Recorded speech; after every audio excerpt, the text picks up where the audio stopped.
Ford Everest 2018 2.2. Ayaw umusok ang tambutso, kaya yan, sinakay na lang muna ng towing truck.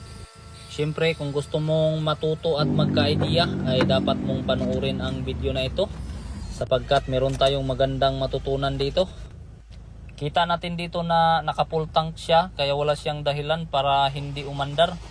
So ayan, niredundo ko na dito, malakas naman yung baterya, pero kita natin na ayaw talagang tumuloy yung andar. Wala, buta ko ng charge. Anong kuhan? Siyempre, hindi na tayo magpadugay-dugay pa. Nilagnot, dalaibot na agad namin yung engine cover dito sa ibabaw para hindi masayang yung oras ninyo. Ayan, so sinusugo ko yung kasama ko na luwagan yung isang fuel lines para malaman natin kung meron bang pugsit-pugsit at ihi-ihi to. Ayan, so tapos na nating maluwagan. Tingnan natin. Start! Oh! Wala, no? Wala. Tro. Start! Oh! Wala! So yan yung problema, kaya ayaw siyang umandar kasi wala siyang ihi-ihi. Siyempre, para hindi tayo maligaw ay gumamit tayo ng bulang kristal para may direksyon yung mga kalikot-kalikot na gagawin natin. Kita natin dito na napakaraming trouble code to, pero nibirmay natin yung iba. So yung number 1 at number 2 lang na trouble code yung kakalikutin natin. So ngayon ay magsimula tayo sa trouble code number 2. So yung number 2 yung titingnan natin kung bakit lumabas yung trouble code na yun. Kaya ang ginawa ng kasama natin ay nilagnot, dalaibot niya yung ECU, yung PCM o ano pa yung tawag-tawag nyo dito. So yan, bisik-bisik lang yung ginawa nung kasama natin, basta tanggalin lang yung lahat ng mga nakaharang dito. So alam nyo naman nga meron tayong trouble code, so meron tayong sinusundan. Yan, so bakit kami nagbaklas dito? Ganito yung hitsura dito at sitwasyon. Waskag yung kahimtang, gumamit kami ng multi-tester. Ayan, so may tinugsok-tugsok kami dito.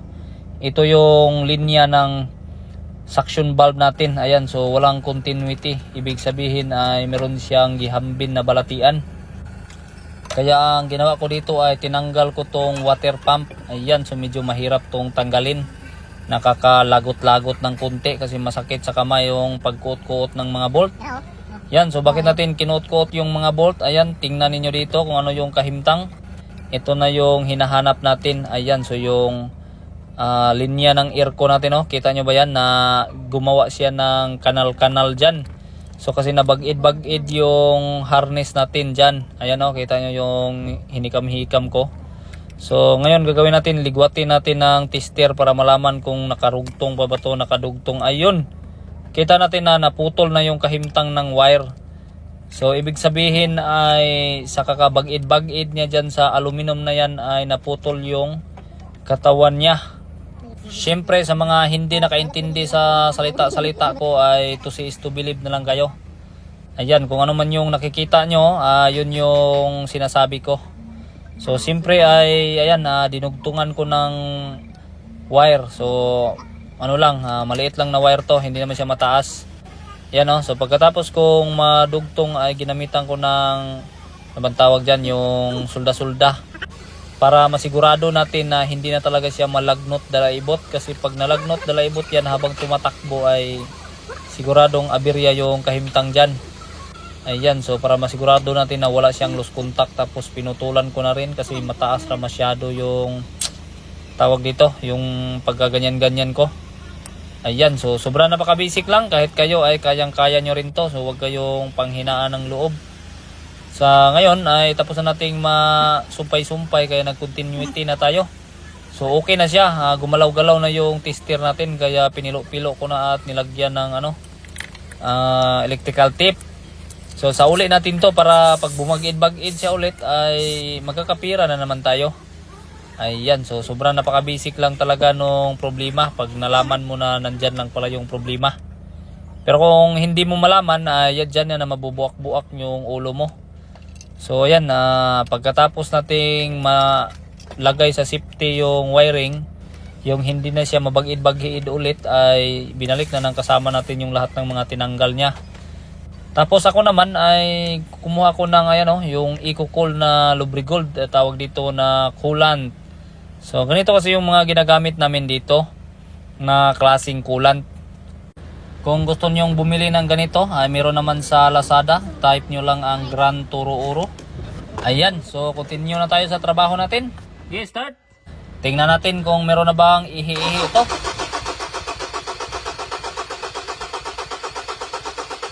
Yun.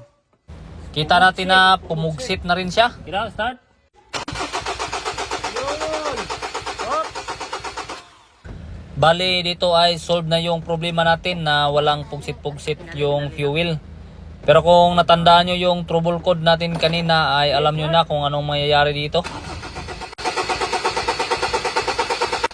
So kita natin na sinubukan naming paandarin dito, pero ayaw talagang tumuloy yung andar. So same pa rin. Makailang subok nga kaming start at ayaw talaga, kaya nagdesisyon akong baklasin yung turbo hose dito. Ginamitan ko lang ng tuyok-tuyok na maraming bisis. So sana ay magets nyo yung pagkasunod-sunod ng troubleshooting natin. Ito ginamitan ko ng RC1, so kinatian ko para hindi malubat yung baterya natin at umandar nga. Kita natin umaandar siya, pero kapag tinanggal natin yung kati ay namamatay. Dito ay sinubukan ko pa nga ng isa pang bisis. Ayan, so umaandar nga talaga sana. Sige Matske, istoryahe dia, ikaw na'y bahala. So yun guys, okay na yung fuel system natin. So may lumabas na dito na pugsit-pugsit sa common rail. Kaso ayaw pa rin umandar yung sasakyan. So nasolve na sana natin yung trouble na electrical. So ibig sabihin may problema pa to. So dahil sa gabi na, bukas na natin to i-continue. Kasi may ibang problema pa yung sasakyan na medyo malalim pa talaga. So alas 8 ng gabi na kasi tayo huminto at ngayon ay umaga na naman, alas 9 ng umaga na. So continue tayo, yung tatanggalin natin yung takip na nandyan sa may bandang transmission at nilagnot, dala ibot ko na nga. Ayan, so itong sensor na to yung tuyo-tuyo natin. Tatanggalin natin to kasi ito naman talaga yung isa sa nakita sa bulang kristal. Ayan, so kilala nyo yung sensor na to. So gagawin natin dito ay hindi kasi ito nare-repair, kaya pumunta tayo dito sa laboratory natin. Ayan, so wala namang problema about sa mga sensor ng paandaran. Meron naman tayong mga naka-standby dito na ayan, mga bagong parts sensor. So gagawin natin dito ay palitan natin ng bago talaga, ganun talaga. So madali lang naman siya kasi hindi na tayo umorder, meron naman tayong stock kapag ganitong parts lang naman. Basic. Pass forward tayo tapos nang makabit. Unop sa. Start!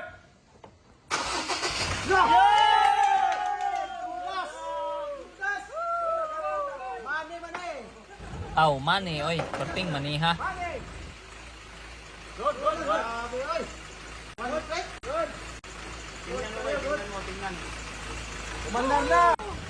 So ayan, pagkatapos ng isang araw at isang gabi ay narinig na rin nating umandar yung engine. Bali isang parts lang yung pinalitan natin dito, itong crankshaft sensor na to. Siyempre wag nating kalimutang RPM kasi matagal-tagal din tayo natapos ng trouble para lumaki-laki yung libor natin. So ayan, dito ay pinaabante ko na agad na nakauna yung atras. Tara, samahan nyo ako mag test drive. So dito ay test drive tayo ng dahan-dahan para iwas na iwas tayo sa tumikalbong. Maraming salamat, God bless.